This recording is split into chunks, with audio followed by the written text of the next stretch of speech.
नमस्कार शेतकरी बांधवांनो, माझं नाव सागर देशमुख। मी VNR सीड्स कंपनी प्रतिनिधी सिन्नर तालुका म्हणून काम करतो।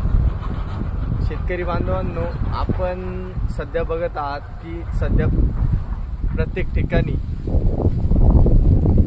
आपल्या भागात मका लागवड ही फार मोठ्या प्रमाणावर झालेली आहे। त्याच्यात आपण काही ठिकाणी बघता क्लायमेटमुळे काही मक्यांची उंची कमी राहिलेली किंवा काहींची वाढ न झालेली, काहींवर रोग आलेला आहे, बरेच आपण या ठिकाणी पाहिलेलं आहे। तर आज मी तुम्हाला VNR सीड्स कंपनीची VNR 4344 हे नवीन वाण आपल्याला या ठिकाणी दाखवू इच्छितो।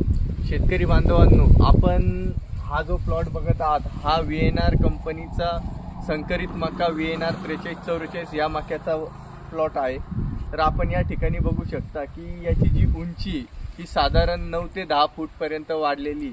जर आपण इतर आजूबाजूला जर बघितलं तर मक्याची उंची 6 ते 7 फुटाच्या वरती गेलेली नाही, पण आपली VNR कंपनीची 4344 ही मका ही 9 ते 10 फुटापर्यंत वाढलेली आपण या ठिकाणी पाहू शकता। त्यासोबतच याचं जे कणीस आहे हे पूर्ण मोठ्या आकाराचं आपण या ठिकाणी पाहत आहे। शेतकरी बांधवांनो, काही ठिकाणी बऱ्याच ठिकाणी आपल्याला असं आढळून आलं की मक्याला आळी वगैरे याचा खूप प्रादुर्भाव झाला किंवा काय, तर ही मका त्यासाठी अपवाद आहे। आपण या ठिकाणी बघू शकता की हे जे मक्याचं कणीस आहे हे टोकापर्यंत पूर्ण भरलेलं कणीस आहे। याचे दाणे सुद्धा मोठ्या आकाराचे। ही आता मिल्किंग स्टेज मधली मका असल्यामुळे याचा कलर अजून पूर्णतः नारंगी झालेला नाहीये, आपण या ठिकाणी पाहू शकता। त्यानंतर याचं जे खोड आहे ते बघू शकता, हे एकदम मजबूत खोड आहे।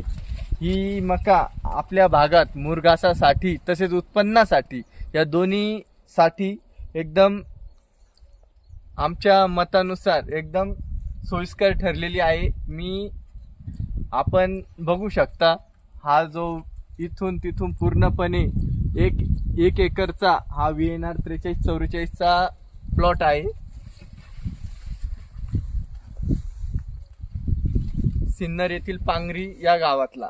तर मी आपल्या सर्वांना विनंती करू इच्छितो की आपणही येत्या रब्बीत परत पुढील खरीप हंगामात VNR 4343 या वाणाची निवड करावी आणि आपलंही मुरघासाठी जे आपण मका लावतो त्यासाठी म्हणा किंवा उत्पन्नासाठी आपण ह्या मक्याची निवड करून आपल्या उत्पादनात भरघोस अशी वाढ करून घ्यावी, ही मी आपल्या सर्वांना VNR कंपनीच्या वतीने विनंती करतो। खूप खूप आभार, धन्यवाद।